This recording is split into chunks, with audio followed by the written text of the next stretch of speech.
기대감까지 나오는 것 같아요. 그 사전 투표율이 역대 이제 최고치로 높은 것은 아무래도 이제 그 여야 간에 그 지지층들이 투표한 것도 있지만 중도 무당층도 투표했다는 얘기거든요. 네네. 그런데 이제 윤석열 정부의 국정 지지율이 지금 낮잖아요. 60% 부정률이 60% 안팎으로 이제 높은 그런 상황이어서 특히 중도층에서의 부정률이 좀 더 높은 상태이거든요. 그렇기 때문에 그런 국정 지지도와 연결되고 그리고 이 지금 보궐선거이지만 이 성격이 이제 그 김태우 후보에 대해서 사면해주고 또 여당에서 공천을 했기 때문에 생긴 선거이기 때문에 자연스럽게 이제 정권 심판론과 총선 전초전의 성격을 가질 수밖에 없고 전국 선거와 되어 있거든요. 그런 측면에서 봤을 때 이제 그런 해석들을 했을 때 좀 민주당에게 유리할 것이다라는 이제 해석들을 하고 있는 것인데 그럼에도 불구하고 저는 좀 전에 김근식 교수님 말씀하신 것처럼 이 보궐선거는 그 투표함을 까봐야지 이걸 알 수 있기 때문에 그 특히 본투표가 또 이제 평일에 또 이루어지잖아요. 그렇기 때문에 그 본투표의 투표율도 높이는 그런 노력들을 양당에서 또 적극적으로 우리 특히 민주당 입장에서 적극적으로 해야지만이 승리할 수 있다 이렇게 생각합니다. 건강 상태가 그렇게 좋지 않은 것으로 알려져 있는데 지금 선거가 사흘 앞둔 상황에서 나설 가능성, 유세에 나타날 가능성이 얼마나 될까요?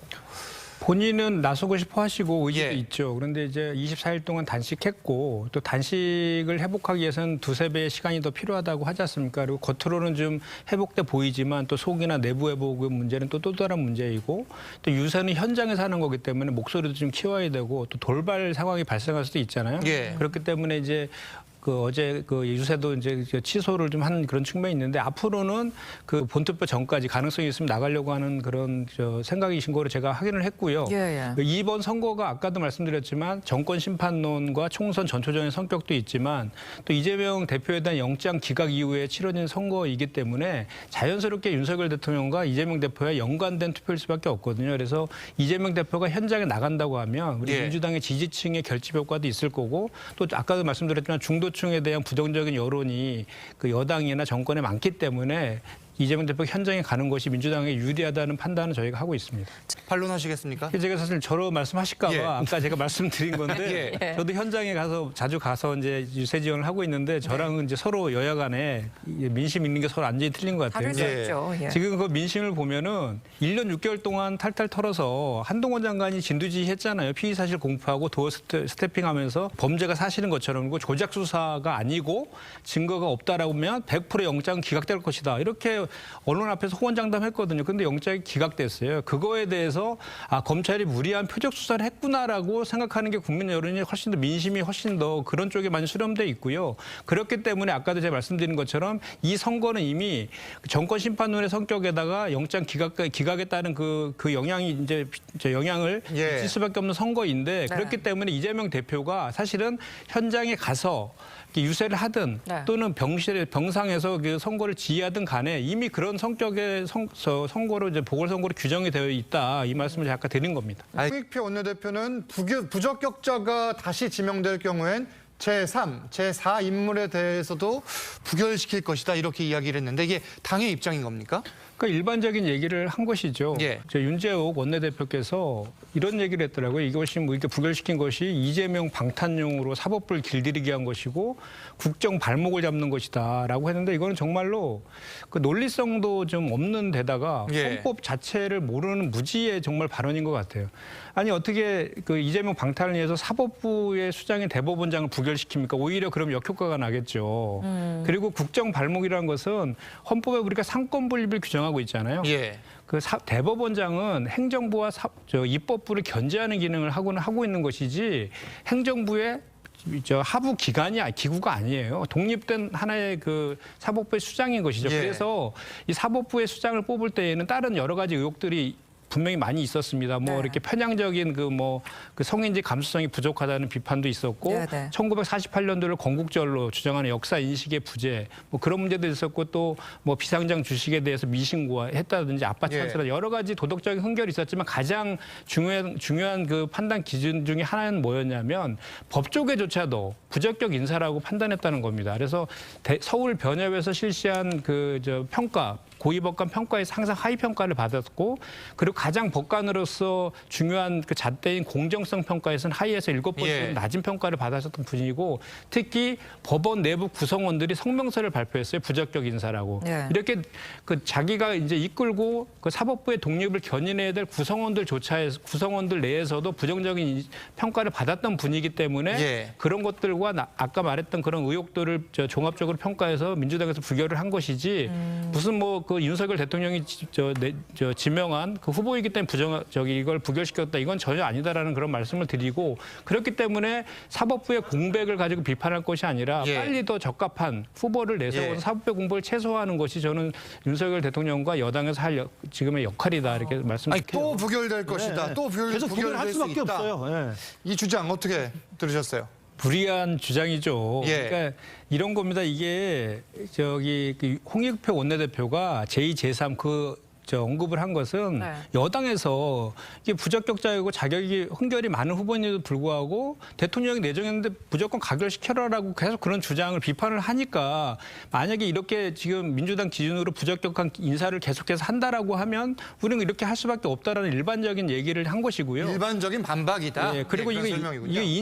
인청의 간사를 맡았던 우리 민주당의 의원도 비명계 의원이에요. 예. 그래서 이게 이재명 대표나 연관해서 뭐를 그 사법 지원을 위한 목적으로 했다는 건 전혀 사실이 아니고요. 네. 오히려 그거보다는 수사 지연이 더 문제 아닙니까? 이재명 아하. 대표를 위한 수사 예. 지연 1년 6개 나올 때까지 하는 그게 더 저는 문제라고 보고요. 그렇기 때문에 이 문제는 저는 사실은 아까도 제가 잠깐 말씀드렸지만 여야의 문제가 아니라 이게 지금 장관을 임명하는 게 아니잖아요. 그 사법부의 수장이 대법원장을 임명하는 거고 우리는 상권분립 국가이기 때문에 이건 여야의 문제가 아니라 그 행정부와 그 사법부를 행정부와 입법부를 예. 그 견제하고 감시할 수 있는 객관적이고 독립적인 사법부의 수장을 뽑는 것이 중요한 것이다. 이 예. 말씀 제가 드리는 것입니다. 국민의힘 지성호 의원이 갑시다 이러고선 김행 후보자가 실제 청문회장을 떠났습니다. 예. 그 이후로 돌아오진 않았고요. 이 청문회 끝난 거예요? 안 끝난 거예요? 그래서 저도 잘 모르겠어요. 이게 지금 모르겠다고요? 아니 이게 정회한 이후에 예. 복귀를 하지 않고 있는 거잖아요. 그래서 저는 이거에 대해서 저기 대통령실에서 굉장히 고민이 클 것 같아요. 그래서 저는 일부러 지금 뭐 상황을 예의주시하면서 이렇게 보고 있는 것 같아요. 그 예. 보궐선거에 영향 미칠까 봐 그때까지 좀 상황을 좀 보고 좀 판단하려고 하는 그런 의도가 좀 읽히는데 이번에 그 이근용 그 대법원장 후보부터 세 분의 인청을 보면서 이게 이제 뭐 이렇게 뭐랄까 이렇게 도식화된 것 같아요. 이렇게 인사청문회 제도가 사실은 후보에 대한 검증과 그 국민들의 알 권리를 위해서 이제 도입된 제도잖아요. 근데 전부 다 패턴이 똑같아요. 자료 제출을 요구하면 거부를 하고 예. 현장에 와서는 모른다라고 하고 기억나지 않는다라고 이렇게 이런 것들이 이런 패턴이 정가의 보도처럼 반복되고 있어요. 그래서 이거는 여야를 떠나서 인사청문 제도가 실질적으로 기능하기 위해서는 좀 개선이 좀 필요해 보인다. 이 말씀을 꼭 좀 드리고 싶고 이제 김행 그 후보자 같은 경우에는 지금 이후에도 좀 여야 간에 합의해서 그 하지 못한 인사청문에 대해서 더 진행을 하고 그거에 대해서 국회에서 판단을 받는 그 절차가 진행되어야 될 것이라고 저는 생각을 합니다. 일단 이 글을 올린 거 어떤 배경 의도가 있다고 보세요? 김수현 정책실장이 이제 책을 썼는데 예. 그분이 이제 정책실장하면서 부동산 정책을 총괄했었잖아요. 그렇죠. 그 책을 쓴 거에 대한 이제 뭐 서평 그거를 하는 과정에서 이제 그 내용을 쓴 것 같은데요. 일단은 그런 내용 같습니다. 이제 사실 우리 문재인 정부에서의 부동산 정책을 공급을 늘리는 그런 방향이 아니라 부동산에 대한 투기를 방지하는 그런 기조를 가지고 뭐 대출을 규제한다든지 조세를 강화시키는 이런 방식으로 해서 오히려 부동산 가격이 급등하는 그런 문제들을 야기해서 그거에 대해서 좀 경제에 무슨 이념을 갖다가 이렇게 넣느냐 이런 비판 속에서 우리가 예. 정권을 뺏기는 거 가장 큰 빌미를 준 그 원인이기도 하거든요. 근데 그거에 대해서 김수현 전 실장이 쓴 책에서 그거에 대한 성찰, 뭐 자기 반성 이런 내용도 있습니다. 그 내용에 대해서도 본인도 이제 얘기를 좀 한 것 같은데 다만 이제 저는 문재인 전 대통령께서 이 글을 쓴 내용들 중에 지금 그런 부동산 정책을 하면서 27차례에 걸친 정책을 했음에도 불구하고 그게 다 실패했거든요.